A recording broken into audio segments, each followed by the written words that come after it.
안녕하세요. 대한민국의 배우미입니다. 오늘은 나심 니콜라스 탈레브의 안티프레질에 소개되었던 진정한 영웅에 대해서 이야기를 나눠보려고 합니다. 진정한 영웅이란 재앙을 미리 예측하고 예방하는 사람이라고 합니다. 그런데 놀랍게도 진정한 영웅들에게는 보너스가 없다고 합니다. 저는 이 부분이 좀 이해가 안 됐습니다. 그런데 제가 수강하고 있는 PCM 독서 수업에서 저희 멘토님께서 인물 3명을 대입해서 설명을 해주시니까 이해가 좀 쉽게 되어서 이 부분에 대해서 이야기를 나눠보려고 합니다. 첫 번째로는 이승만 대통령이십니다. 그 당시 국민들의 대부분은 공산주의에 우호적이었다고 합니다. 모두가 다 배고프던 시절이다 보니 쌀 주고 먹을 것 주던 공산주의 세력에게 우호적이었던 거죠. 그렇지만 이승만 대통령께서는 자유민주주의를 지향하셨고 그 당시 토지 개혁을 하십니다. 그 당시 토지 개혁을 할 때 땅을 갖고 있던 국민들은 좋지 않을 수도 있었습니다. 국가가 일정 금액을 주고 땅을 사들였습니다. 그리고 땅을 갖고 있지 않는 가난한 국민들에게 땅을 고루 나눠줬죠.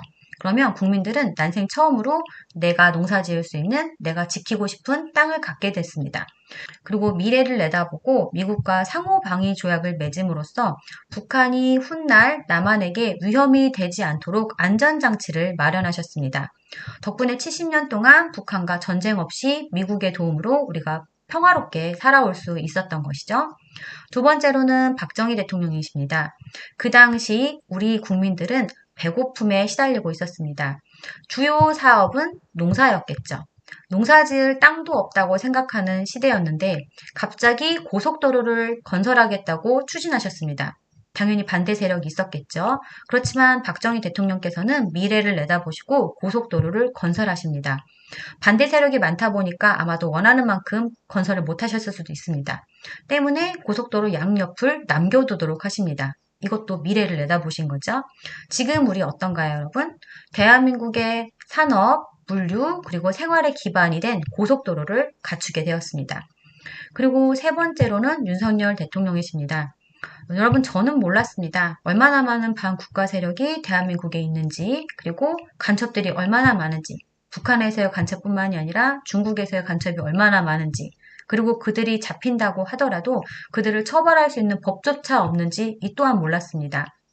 그리고 국가와 국민을 위해서 함께 협력해야 될 야당이 얼마나 많은 예산을 삭감하고 그리고 대통령께서 함께 일할 사람들을 얼마나 탄핵했는지 그리고 부정선거에 대한 의혹 부분에 대해서도 음모론이라고만 생각했지 그렇게 수많은 정황과 증거들이 있는지 몰랐습니다.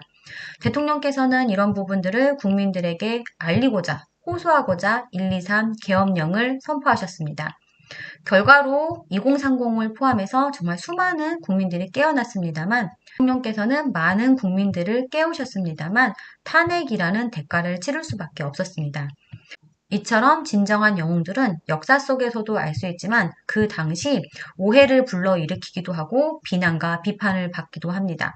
심지어 독재자라는 오해를 받기도 했습니다. 그렇기 때문에 진정한 영웅들에게는 재앙을 미리 예방했지만 보너스가 없다는 게 이해가 됐습니다. 그렇지만 분명히 말하고 싶습니다. 이승만 대통령, 박정희 대통령, 윤석열 대통령 이 세 분들의 공통점은 진정한 영웅이라는 점이고 미래를 예측하고 재앙을 미리 막은 것이죠.